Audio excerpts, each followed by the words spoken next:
नमस्कार, मैं हरिशंकर व्यास।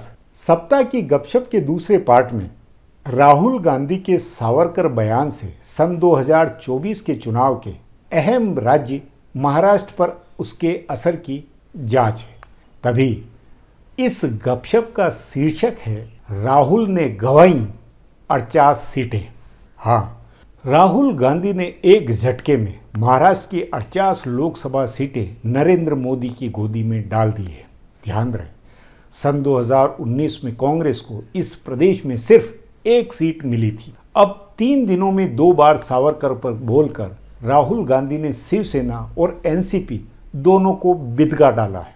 मुझे लगता है मुंबई कांग्रेस के नेता नाना पटोले ने राहुल गांधी को ये अक्ल दी होगी कि महाराष्ट्र में ओबीसी, मुस्लिम, दलित गठजोड़ से कांग्रेस जिंदा होगी, तो शिवसेना से वैचारिक मतभेद बतलाने के लिए राहुल यदि सावरकर को एक्सपोज करेंगे तो पार्टी का जहां स्पेस बनेगा, वही वे खुद अपनी इमेज एक विचारक, सैद्धांतिक योद्धा की पाएंगे।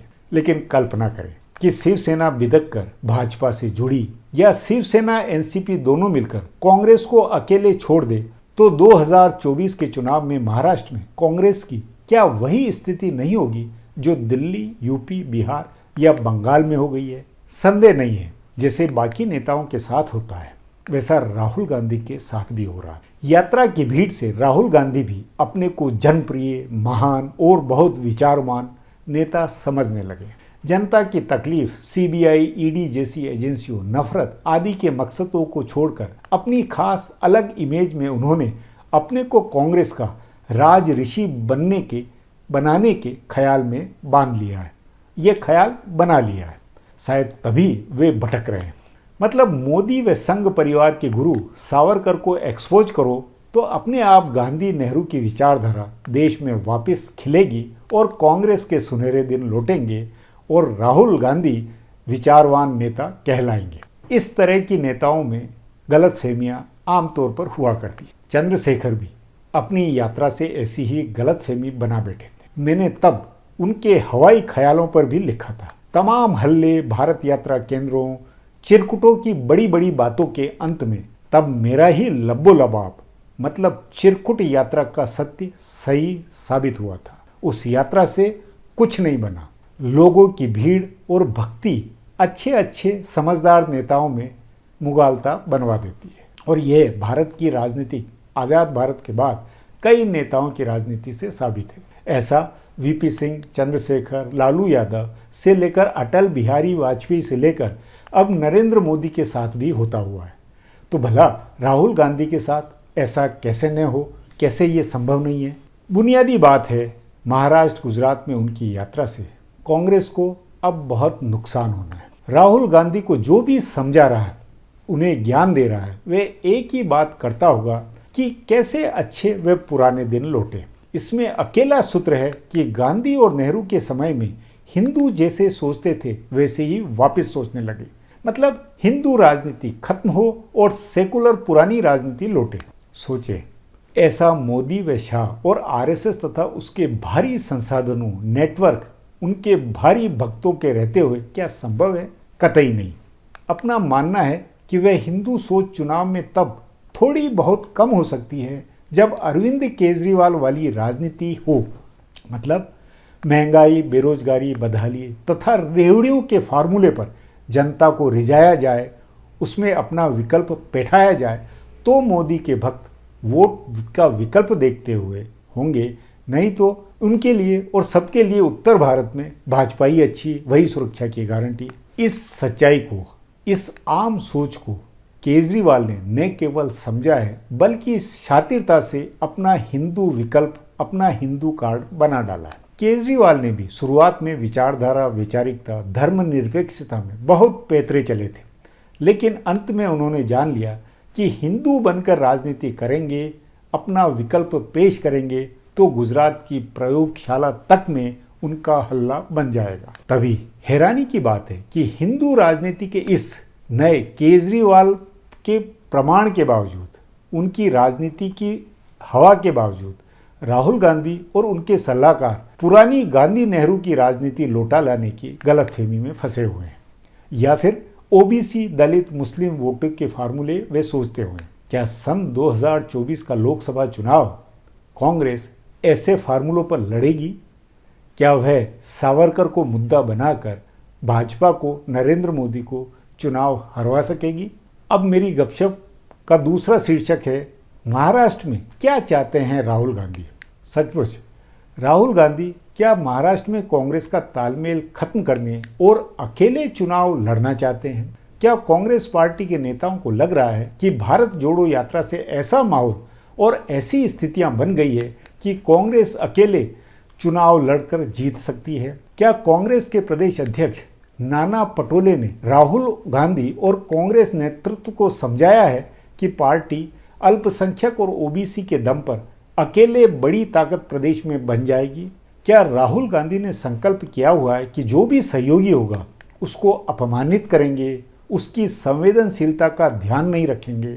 अगर ऐसा है तब तो सावरकर पर उनका हमला समझ में आता है। लेकिन कांग्रेस को यदि तालमेल बनाए रखना है, महाराष्ट्र की मराठा राजनीति को भी साधना है और उद्धव ठाकरे के साथ लेकर चलना है, भाजपा को हरवाना है, तो सावरकर के लिए अपमानजनक बयान देना सचमुच में उनकी बहुत गलत रणनीति है। ये ध्यान रहे, उद्धव ठाकरे ने बहुत पहले बता दिया था कि वे और उनकी पार्टी सावरकर पर कांग्रेस की राय से सहमत नहीं।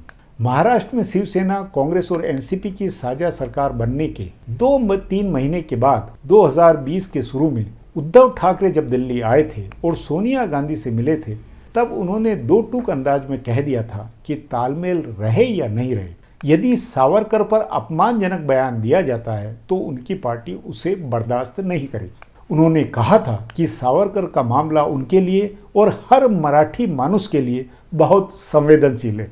जिस समय उन्होंने ये बात कही थी उस मीटिंग में राहुल गांधी नहीं थे, लेकिन तब के महाराष्ट्र के प्रभारी मल्लिकार्जुन खड़गे और प्रियंका गांधी वाड्रा मौजूद थी। इसलिए जब राहुल गांधी ने सावरकर की एक चिट्ठी दिखाकर कहा कि सावरकर अंग्रेजों के वफादार नौकर बने रहना चाहते थे, तो उद्धव ठाकरे और उनकी पार्टी ने इसका विरोध किया।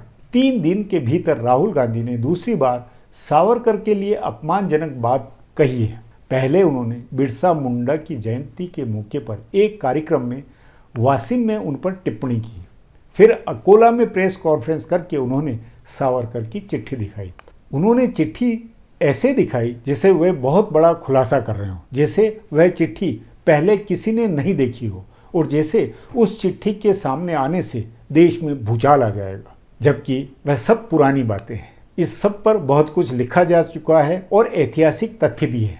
ये ऐतिहासिक तथ्य है, वायसराय जनरल के सहायक ने ये लिखा हुआ है कि सावरकर और उनके भाई बार बार माफ़ी इसलिए मांग रहे हैं ताकि वे जेल से छूटे और अंग्रेजों के खिलाफ सशस्त्र आंदोलन चलवाएं, और यह सब प्रामाणिक तौर पर राष्ट्रीय संग्रहालय में सुरक्षित है।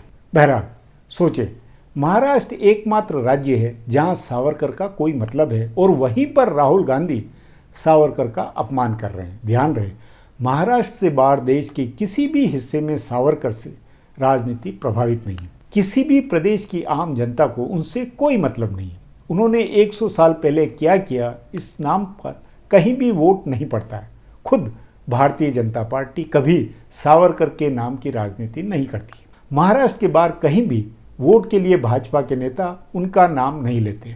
महाराष्ट्र में जरूर सावरकर का नाम राजनीति को प्रभावित कर सकता है, और वहीं पर राहुल गांधी ने बिना किसी खास संदर्भ के अचानक सावरकर पर हमला कर दिया है, जबकि इसकी सचमुच में कोई ज़रूरत नहीं थी। जो हो, राहुल ने टिप्पणी करके कांग्रेस को प्रदेश में अलग थलग बना दिया। सिर्फ शिवसेना का उद्धव ठाकरे गुट ही नहीं, बल्कि शरद पवार की पार्टी एनसीपी भी इससे नाराज है। वह भी दूरी बनाए हुए है। कांग्रेस को इसका बहुत बड़ा नुकसान होगा।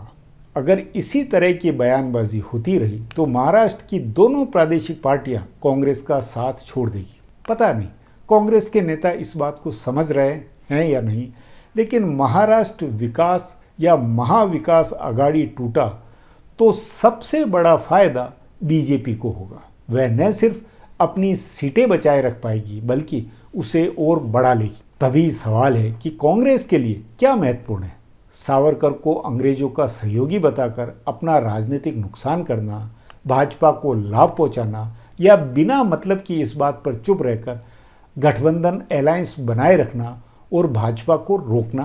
कांग्रेस और राहुल गांधी दोनों को यह ध्यान में रखना चाहिए कि सावरकर का मामला कोई इतना बड़ा वैचारिक मामला भी नहीं है जिसके लिए पार्टी महाराष्ट्र में अलायंस की राजनीति और अपने आप को, अपनी पार्टी के अस्तित्व को दांव पर लगा दे।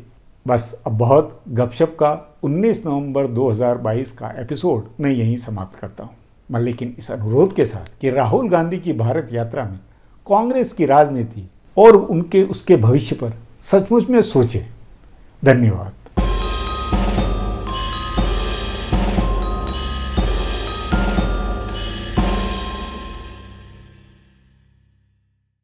Do not forget to subscribe to our channel for all the latest gossip on politics and my take on world affairs.